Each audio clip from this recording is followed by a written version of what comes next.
Hi everybody, Debra Dickinson here. Thank you for being on this journey with me, and thank you for being here today. I'm going to talk to you about my new wheels and tires on Phoenyx, and I'm so excited. But you guys, it was a hell of a day. It wasn't easy getting this pulled off, and I'm going to tell you about that in a minute. But first, we, because of all of the delays and everything, ended up staying at a KOA. So ask yourself, why are they at a KOA? Why did it take all day? Why did it take 3 tries? And why is it so hard to get wheels and tires for a vintage RV? I'll come back and answer all of that in just a moment.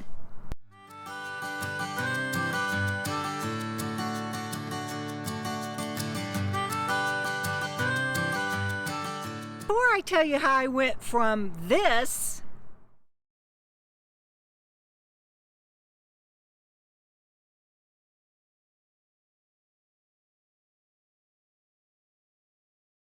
to this,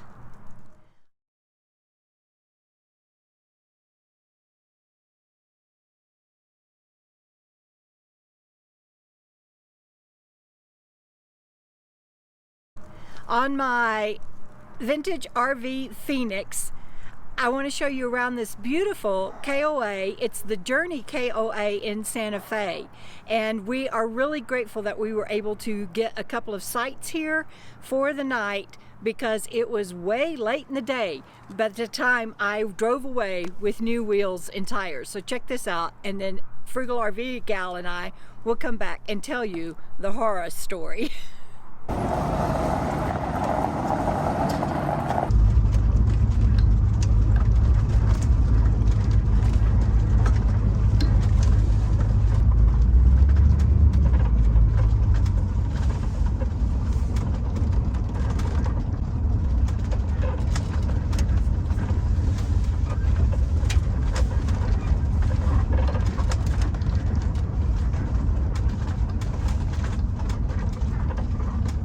Joe's gonna walk you through everything. All right, thank you guys.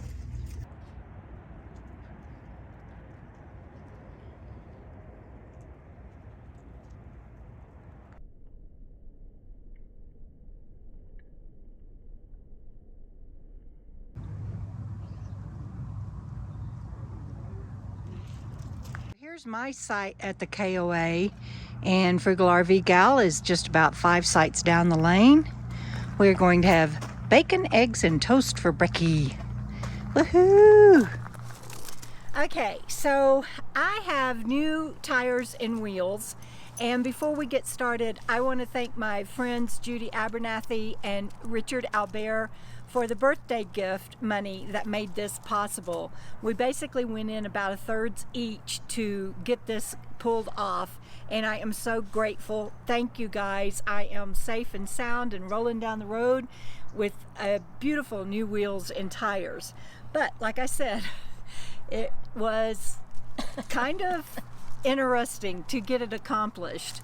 So first of all, let me tell them about the first reorder. Okay. So I ordered these tires and wheels and put the down payment and everything, and I have a wonderful cousins, Mike and Cindy, and Mike always looks out for us. He's the one that walked us through the changing out the heater core and a whole bunch of stuff, and so I sent him the receipt for him to look it over, and he's like, yeah, they ordered 17-inch rims, or 4 17-inch rims, and 2 or 3 that weren't, and anyway, it was all messed up and mixed up. And so I called, and the guy looked, and he's like, sure enough, I had to have 16-inch rims for my new 16-inch tires.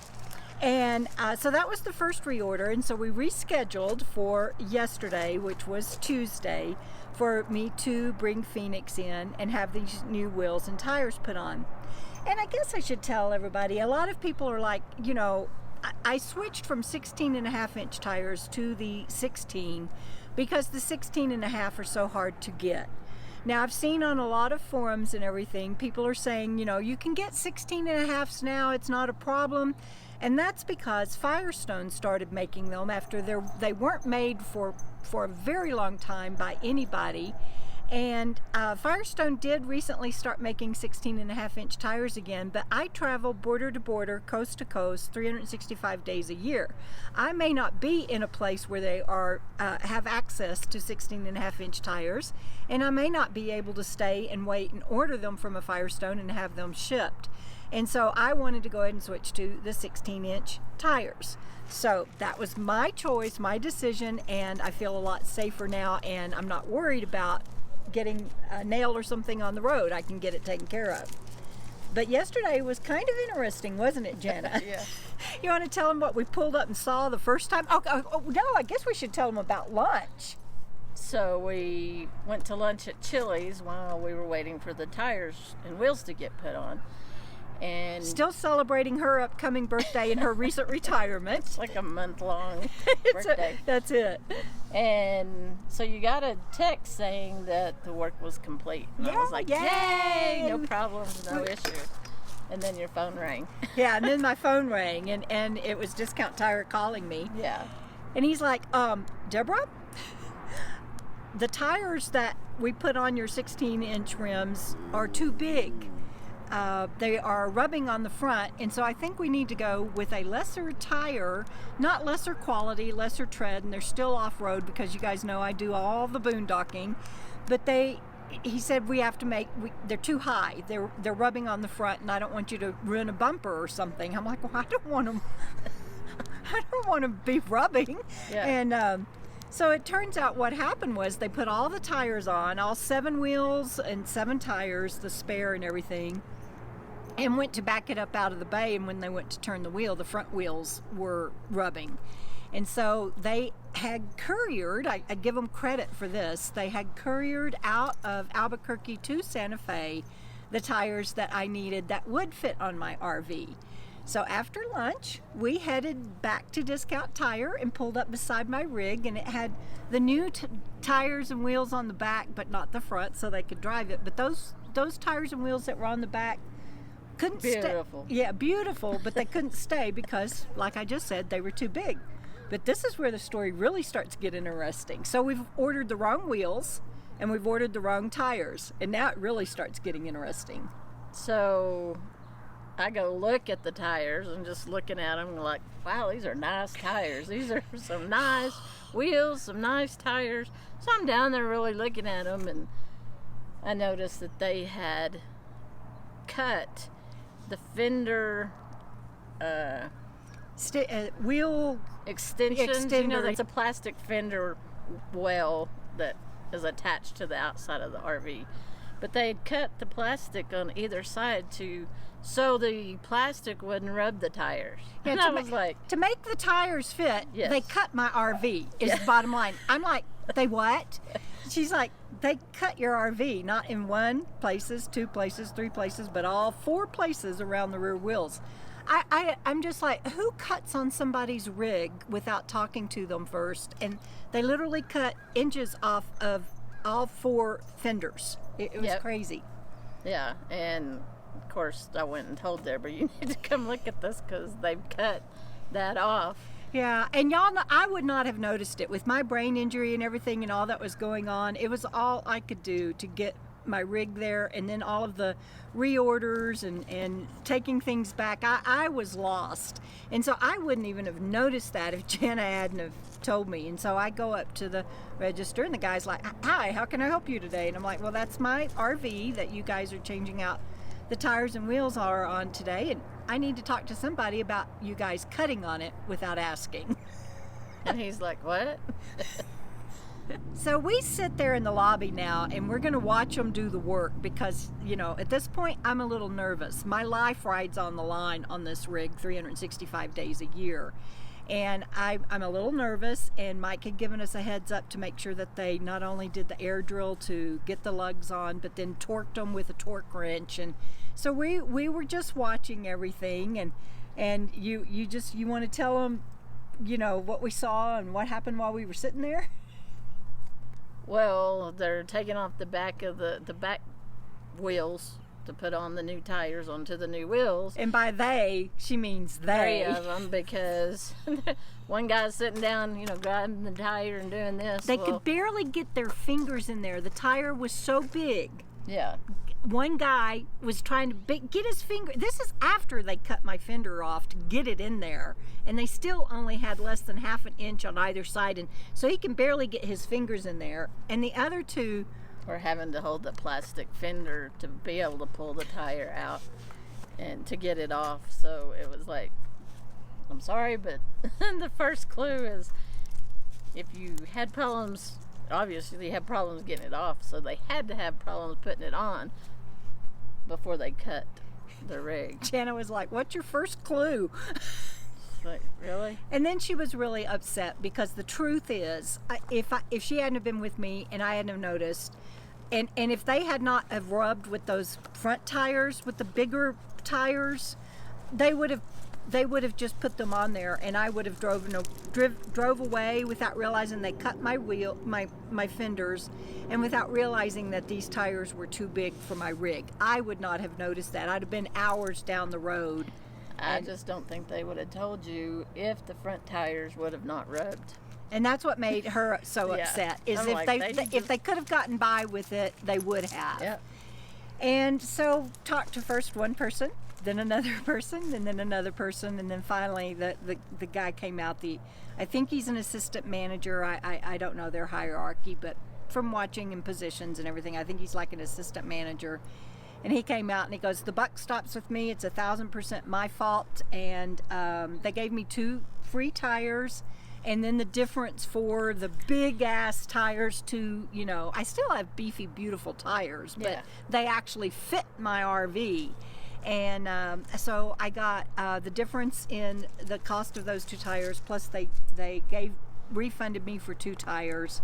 So they ultimately did right by me financially and making up for it. But I was just like, you wouldn't have cut on somebody's car or somebody's truck. Why would you think it's okay to cut on somebody's RV Yeah. without asking them? And my cousin Cindy thought it might be because I'm a female. They thought I wouldn't notice. Maybe. I mean, why else would you do that? And I wouldn't have noticed if Frugal RV Gal hadn't have caught it. So that was really disheartening, but I have beautiful wheels and tires now. Finally. Yeah. And so Jana went to her truck camper, and the guy comes up to me and he hands me my keys, and he goes, "Okay, be careful backing out. We'll get somebody to guide you." And I'm like, I'm not pulling my RV out of the bay. This discount tire was so crowded. It's like ants in the parking lot and people walking everywhere and everything. I'm like, I am not backing my RV out of that bay. Y'all back it out, get it in the parking lot by the exit for me, and then I'll drive away. And then he's like, okay. And it took them so many tries because they would have to pull back in and pull this way. Somebody would pull up on them. They'd have to pull back in and wait. And so I was so glad I didn't drive it. But I had to call you and say, yeah, I'm going to be a little while longer because you want to tell them what I caught, what I found? Well, After we were all done. she calls me and says, "Go on," because I'm sitting right at the exit fixing to turn onto the road, and she's going to be right behind me, and she called and said, "Go on." And I was like, "Why? What's the deal?" And she said, "They forgot my spare." Yeah, they're backing my rig out of the bay, and I'm looking at it, and I'm like, that looks like my old spare. That doesn't look like a brand new wheel underneath that tire cover. And so he got out and went to hand me the keys again. They wanted me to take those keys and get out of there so bad, but he went to hand me the keys again, and I'm like, no. I'm trying not to say names because they did right by me. They worked on it all day. They kept after it, and I'm really grateful for that. This isn't a calling them out for it. It's a heads up to be sure that you always inspect everything. Oh, and that, by the way, so Mike said be sure you check for the stems to be in the right place, and you know that there's no scratches on your wheels and your new wheels and everything, and so we did all of that. I just forgot while it was in the bay to look for the spare tire, but you know, so that was a lesson learned, because there was one time when I had my old tires and wheels rotated and they put the stems facing in, And on the outside dualies facing in, and on the inside dualies, we couldn't get to the stem, so I had to go back and have that redone. But they had done all of that okay. But I looked at the guy, and I'm just going to say, let's make Mikey. My cousin's name is Mike, so I'll just make up a name, Mikey. So I'm like, to the customer service tech that's handing me the keys, Mikey, did y'all put my spare tire on the back? And he went, that's all he said. He's like, I'll be right back. He lumbers off and goes and gets my new wheel and tire for the spare and mounts it. And so finally, about 6:30 last night, we were rolling out but there's no way we could make our 3-hour drive to our next campground. So we were lucky to find this wonderful KOA and stay the night. And now we're going to hit the road in my new wheels and tires. and between that and the new carpet and boom mat that we put down in the cab, she rides like a dream. I am so blessed, and no more tires wobbling, right? No. She follows me, and so she's like, everything looks good, and so we're all set. But that's the saga, wrong wheels, wrong tires, no spare. Cut my rig. But finally, I still can't believe that. I mean, I don't know who would do that. But anyway, they did, and they made it right by us, and we are moving on down the road. Anything else I forgot on that story? I don't think so. All right. Keep on keeping on, y'all. We'll see you down the road.